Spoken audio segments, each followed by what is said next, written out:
Anticipation.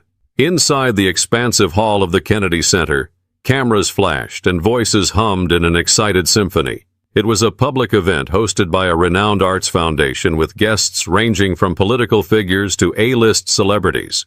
The atmosphere was formal but electric, a stage perfectly set for unexpected drama. Among the crowd, Melania Trump stood out, not just for her elegance, but for her quiet presence that seemed to carry the weight of years in the public eye. Dressed in a tailored white suit, she moved gracefully through the room, offering polite smiles and brief conversations. For Melania, such appearances were nothing new. Yet, tonight felt different. Tenser, perhaps. Eyes followed her every move, and behind those eyes, judgments brewed.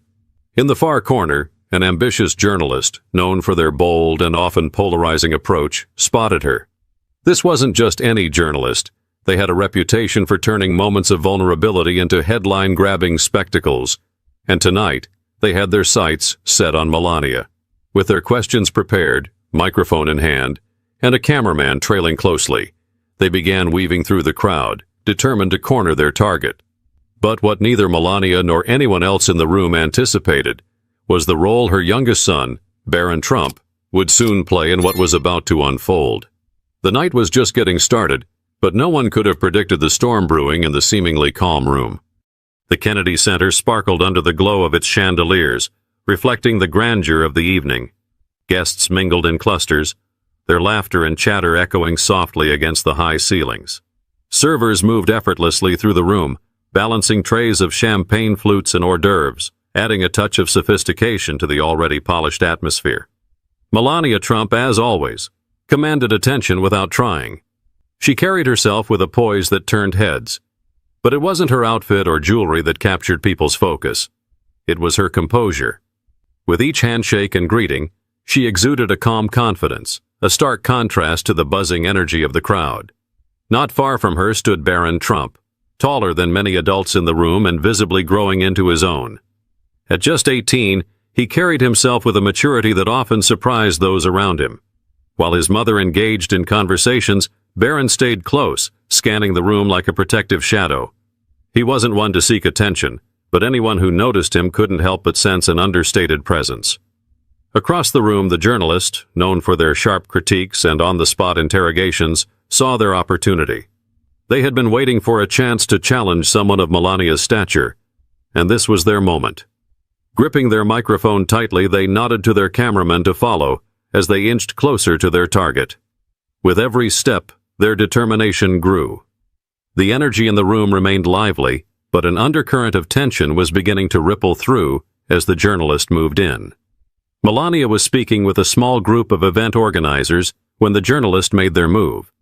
With the microphone poised and a camera rolling, they approached her as if they were just another guest looking to engage in conversation. But their intentions became clear the moment they opened their mouth. "Mrs. Trump," they began, their voice cutting through the ambient noise, "your time as First Lady was marked by controversy. Some critics say you stayed silent on issues that mattered most to the American people. Do you believe you fulfilled your role?" The question, thinly veiled as polite, had barbs hidden within it. Conversations in the room faltered as people began to tune in, their attention drawn by the journalist's sudden audacity. Melania paused, her expression calm but guarded. She was no stranger to public scrutiny, and her years under the spotlight had taught her how to maintain composure. Still, the pointed question demanded a response, and the journalist wasn't about to let the moment go without pushing further. "You've often been criticized for not speaking out against your husband's policies," they pressed. "Do you feel that your silence contributed to the division in this country?" The camera zoomed in, capturing every nuance of her reaction. The journalist's tone wasn't loud, but it was firm, designed to put her on the defensive. A murmur began to spread through the room as attendees exchanged uneasy glances. Some whispered, others craned their necks to get a better view of the unfolding scene. Melania opened her mouth to respond, but before she could say a word, a voice cut through the tension like a knife. "Is this really the right time or place for that kind of question?" It was Barron. Standing tall, his tone calm yet assertive, he stepped forward, placing himself between his mother and the journalist. The room went still as all eyes turned to him. The journalist hesitated for a moment, but their expression suggested they weren't backing down just yet. This was far from over. The journalist turned to face Barron, momentarily caught off guard. It was clear they hadn't expected the young adult to step in, let alone with such quiet authority. Barron stood firm, his gaze steady but respectful. For someone his age, he exuded an unusual composure, and his words carried a weight that silenced the whispers around the room. "Excuse me," he continued, his voice calm but unmistakably firm. "My mother has spent years being judged, criticized, and misunderstood. Tonight she's here to support a cause, not to defend herself against loaded questions." The journalist recovered quickly, smirking slightly as they adjusted their stance. "I appreciate your input, Barron," they replied, their tone condescending. "But these are valid questions. The public has a right to know—" "To know what?"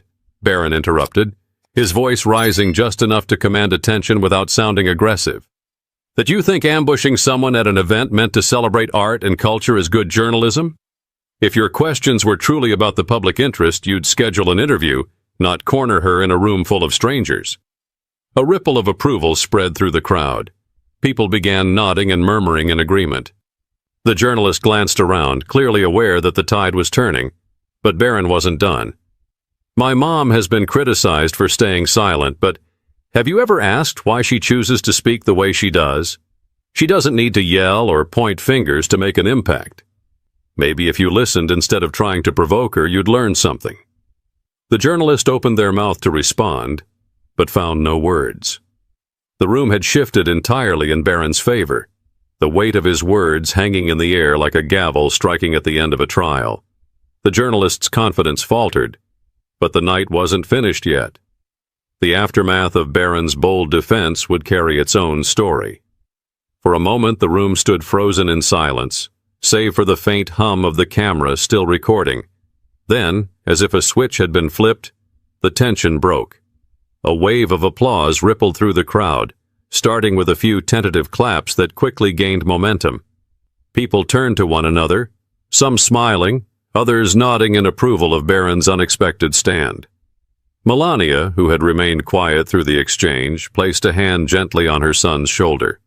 Her expression was one of quiet pride, though she said nothing. She didn't need to. Barron's words had spoken volumes. The journalist, however, looked anything but triumphant. They glanced at their cameraman, who was still filming, then back at Barron. It was clear they hadn't anticipated the young Trump's calm yet razor-sharp rebuttal. Any further attempt to press their point would likely backfire now. Still, they managed a weak smile and a parting comment. "Well, Barron, you certainly have your mother's poise. Perhaps we'll hear more from you in the future." But the damage was done. The journalist's attempt to seize the moment had been flipped entirely. The crowd, now buzzing with energy, seemed more interested in discussing Barron's eloquence than any of the questions that had been asked. A few attendees approached Barron and Melania, offering words of support and admiration. "You handled that brilliantly," one man said, shaking Barron's hand. "Your mom must be so proud." Barron accepted the compliments graciously, but his expression remained humble. He wasn't looking for attention or applause. To him, defending his mother was simply the right thing to do. Yet, as the night wore on, the moment began to take on a life of its own, spreading beyond the walls of the Kennedy Center. By the time the event concluded, the incident had already begun making its rounds on social media. Clips of Barron's response circulated rapidly, shared by attendees who had captured the exchange on their phones. News outlets picked up the story, and by morning, the headlines were impossible to miss. Barron Trump defends Melania in viral moment. Young Trump silences journalist with poised response, and family loyalty shines in heated exchange. Comment sections and online forums lit up with discussions. Some praised Barron for his maturity and eloquence, while others questioned the journalist's decision to target Melania at such an event. What stood out most, however, was the overwhelming admiration for the bond between mother and son. People from all walks of life found themselves relating to the moment, not as a political spectacle, but as a testament to the universal